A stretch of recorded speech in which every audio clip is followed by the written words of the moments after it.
आज मैं सार साहब आज मेरे दोस्तों आपको हमारा अपना इलेक्शन यूट्यूब चैनल अगर दोस्तों वीडियो अच्छी लगे चैनल को लाइक शेयर शुरू कर दें। तो दोस्तों चलते हैं प्रशांत सर की वीडियो।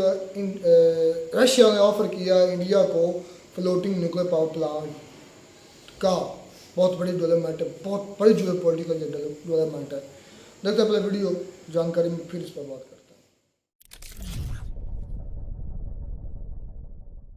नमस्कार नहीं welcome you all to study IQ। मैं हूं प्रशांत धवन। नाउ रशिया एक ऐसा देश है जिसके पास ज़्यादा कुछ एक्सपोर्ट करने को आज के समय है नहीं।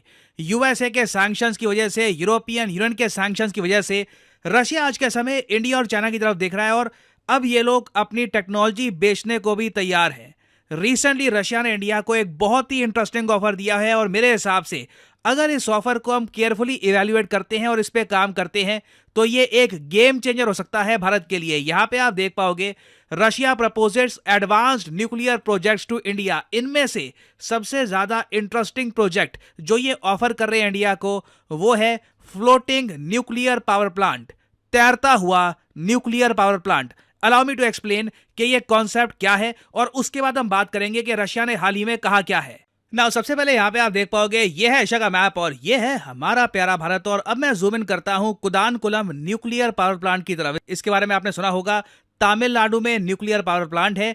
रशिया ने इसे सेटअप करने में हमारी काफी हेल्प करी है। लिटरली एक्चुअली रशियन कंपनीज ने ही इसको सेटअप किया है और आज के समय तमिलनाडु के एक बड़े हिस्से को यहां से इलेक्ट्रिसिटी मिलती है।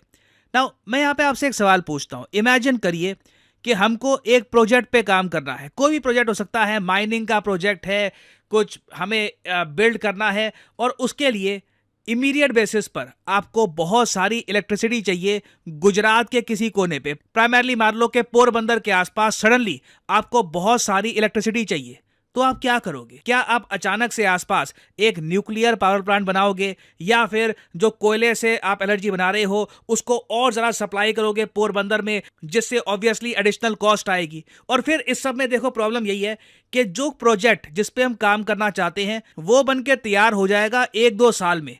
तो क्या 1-2 साल में हम एक एनर्जी प्रोजेक्ट यहाँ की धरती पे बनाएंगे? वेल नहीं। अब आप इमेजिन करो एक तैरता हुआ न्यूक्लियर पावर प्लांट, एक शिप जिसमें एक न्यूक्लियर पावर प्लांट है और वो शिप इलेक्ट्रिसिटी प्रोवाइड कर सकती है पोरबंदर को। आपको सिंपली इस तैरते हुए न्यूक्लियर पावर प्लांट को पार्क करना है, यहाँ पे डॉक करना है, ये इलेक्ट्रिसिटी प्रोवाइड करेगा। और उसके बाद मान लीजिए कि 2 साल बाद अब सडनली आपको जरूरत आन पड़ी है गोवा के आसपास, आपको गोवा में एडिशनल एनर्जी प्रोवाइड करनी है। कोई दिक्कत नहीं है, वो फ्लोटिंग न्यूक्लियर पावर प्लांट अब गोवा में भी आ सकता है। और इंडिया जो एक बहुत बड़ी कोस्ट लाइन रखता है अपने पास, आप इमेजिन करके देखिए अगर हमारे पास 10-20 ऐसे फ्लोटिंग न्यूक्लियर पावर प्लांट आ गए, कितनी आसानी हो जाएगी। इलेक्ट्रिसिटी हर जगह प्रोवाइड करना कितना आसान हो जाएगा and it can be a game changer for India.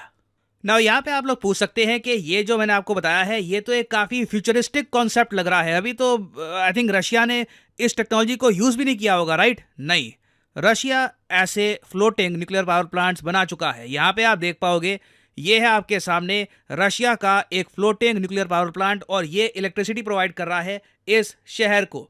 जी हाँ, रशिया ऑलरेडी इस मामले में काफ़ी आगे है। 2017 में ही इन्होंने ऐसा एक फ्लोटिंग न्यूक्लियर पावर प्लांट बना दिया था। और यहाँ पे आप देख पाओगे ये है रशिया के फ्लोटिंग न्यूक्लियर पावर प्लांट का एक डिज़ाइन, किस तरीके से काम करता है। पहली बात तो ये खुद को प्रोपेल नहीं कर पाता।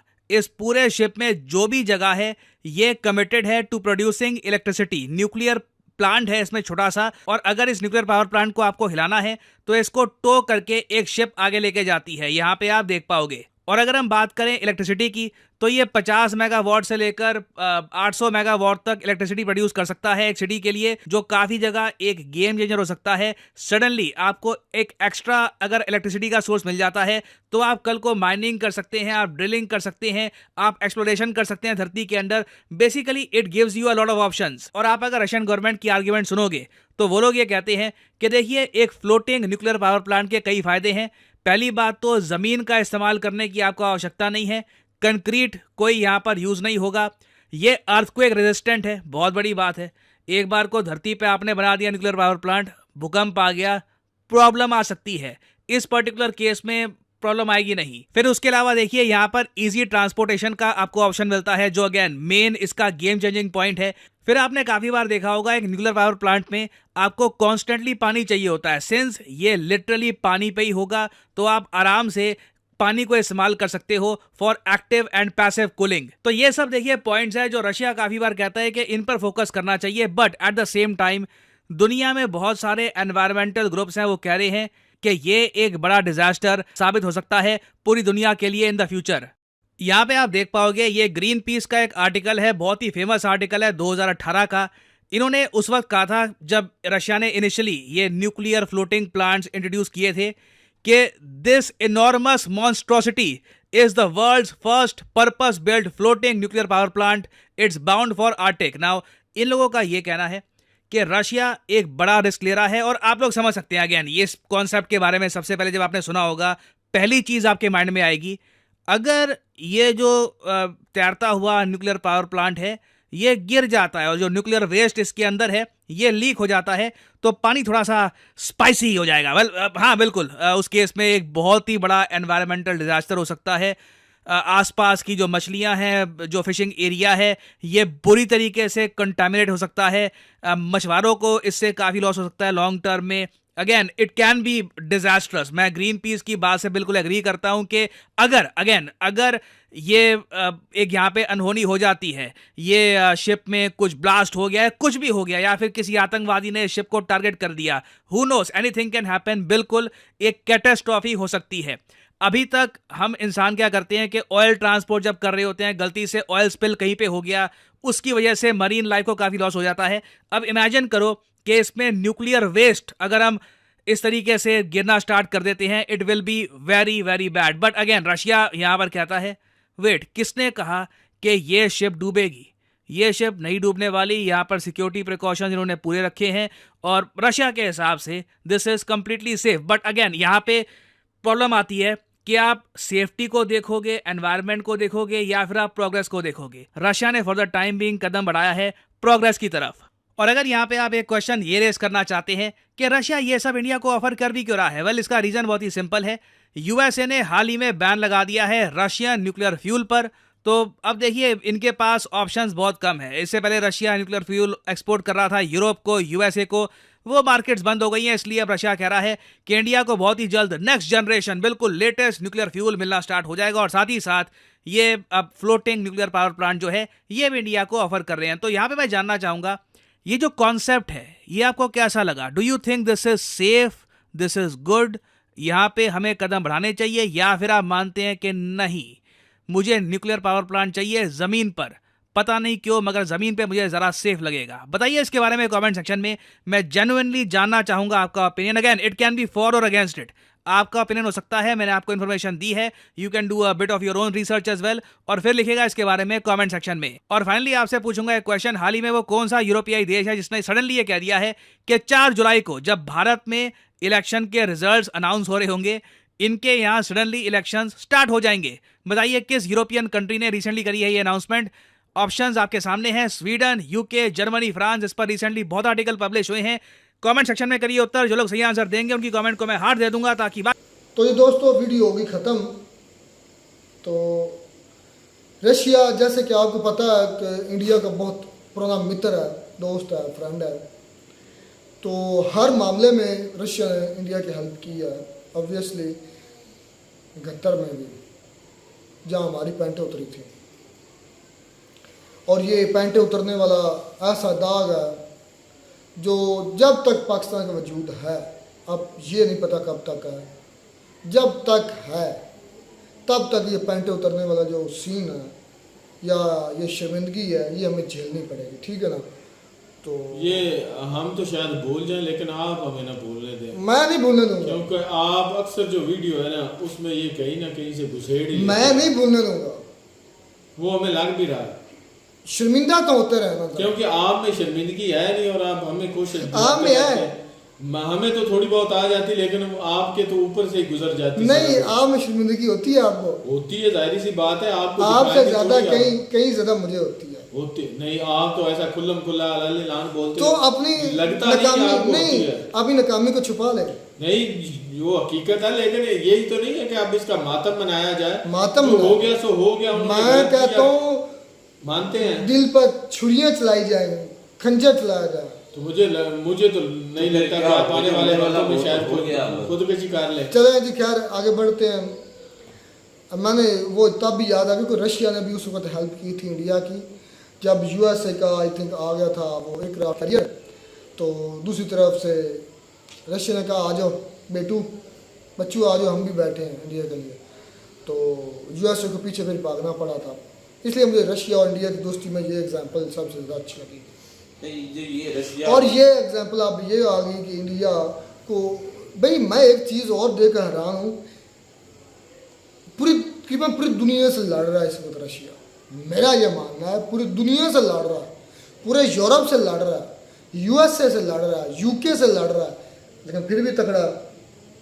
यूक्रेन अकेला होता ना, कोई इसको सप्लाई ना होती, अब कब तक ये फतह हो गया होता यूक्रेन। तो इसके साथ पूरी वर्ल्ड है, जापान भी देता होगा, ताइवान भी एक्सपोर्ट करता होगा, ऑस्ट्रेलिया भी करता होगा, बाकी यूरोप तो है ही है, खुल्लम खुल्ला बहुत करता है, पैसे देता है। यूएस कितने बिलियंस ऑफ डॉलर, 100 बिलियन कितने दे चुका है, असला दे चुका है। तो रशिया फिर भी छितर मारे जा रहा है। ये भी डाउट इसमें भी नहीं है कि रशिया का भी बहुत नुकसान हो चुका है, बहुत ज़्यादा नुकसान हो चुका है।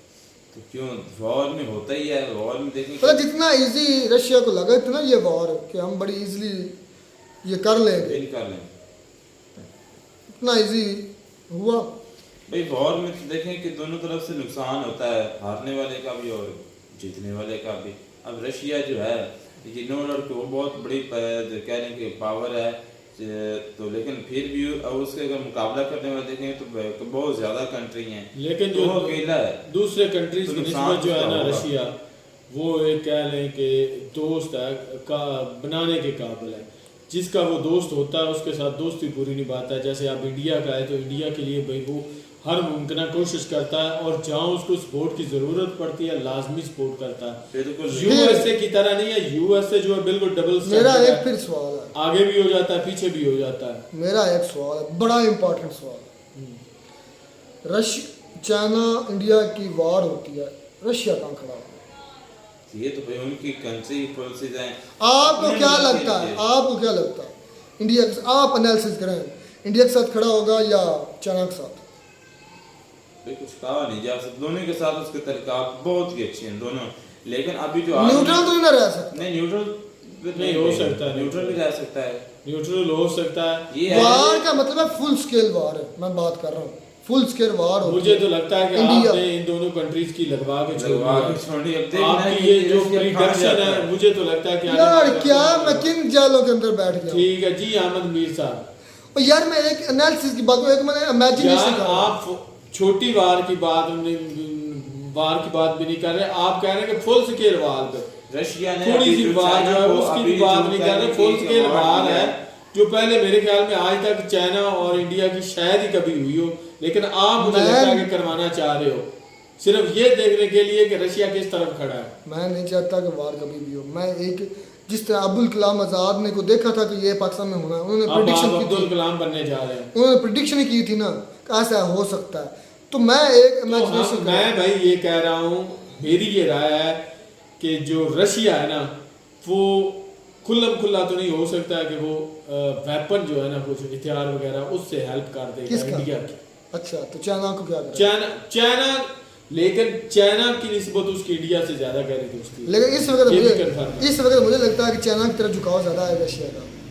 अब हो गया होगा क्योंकि उसके साथ ट्रेड जो है ना, ट्रेड जो है उससे बहुत ज्यादा उसकी हो रही है। ट्रेड नहीं, जो प्यूटन ने जवाब दिया ना, प्यूटन ने आज तक किसी कंट्री के लिए ये नहीं कहा कि हम वो क्या लफ्ज थे ब्रादर है, for ever brother, for ever का मतलब हमेशा के लिए भाई हैं। तो ये वाले लफ्ज बड़े वजनी अल्फाज हैं, ये इंडिया के लिए अंदाजा लगा लो आप। तो यही मैं मुझे लगता है नहीं न्यूट्रल नहीं जा सकता। तो फिर आप उसको किस तरफ लेंगे, किस एंगल से देखते हो? बहुत ज्यादा ना वो न्यूट्रल रहेगा ना वो किसी कंट्री, नो डाउट नहीं नो डाउट इंडिया को वो फ्लोटिंग न्यूक्लियर ये दे रहा है रिएक्टर, तो चाइना के साथ भी उसके तल्लुकात बहुत गहरे। मुझे लगता है कि वो अगर इनमें दोनों में कुछ होता भी है ना मसला, तो वो इनको आपस में मसला हल करने सुकून के साथ रहने की कोशिश करेगा। कि सुकून के साथ रहो, ये हो सकता है मुझे। भाई नीचे कमेंट्स में दोस्तों आप भी बताएं आपको क्या लगता है, आपका एनालिसिस क्या काम करता है। कमेंट लाजमी कीजिएगा कि उनके आने वाले वक्तों में जो रुखसार भाई हैं वो इन दोनों की जंगें करवा। ओ यार खुदा का वास्ता है मैं नहीं कर और ये इनकी प्रेडिक्शन मैं वैसे एक इमेजिनेशन कर रहा हूं असलम भाई, मैं इमेजिनेशन कर रहा हूं, इमेजिनेशन ही कर रहे हैं ना आप। सपोज टू बी, मैं एक मिसाल के तौर पर ले रहा हूं, तो मैं कतन नहीं चाहता, खुदा ना करे दोनों न्यूक्लियर कंट्रीज़ हैं, उसके बाद बड़ी पावरफुल कंट्री, एक तीसरी बड़ी मिलिट्री है, एक चौथी बड़ी मिलिट्री है, कोई इतना फ़र्क नहीं है। उसके बाद दूसरा ये कि एक दूसरी बड़ी इकॉनमी है, एक पांचवी या चौथी बनने जा रही है इंडिया, वो मैं कभी भी नहीं चाहता कि इसकी वजह से पूरी दुनिया में रिसेशन आए। मैं एक वैसे इमेजिनेशन क्रिएट कर रहा था। खैर शानदार वीडियो, मिलते नई वीडियो में, गॉड ब्लेस यू।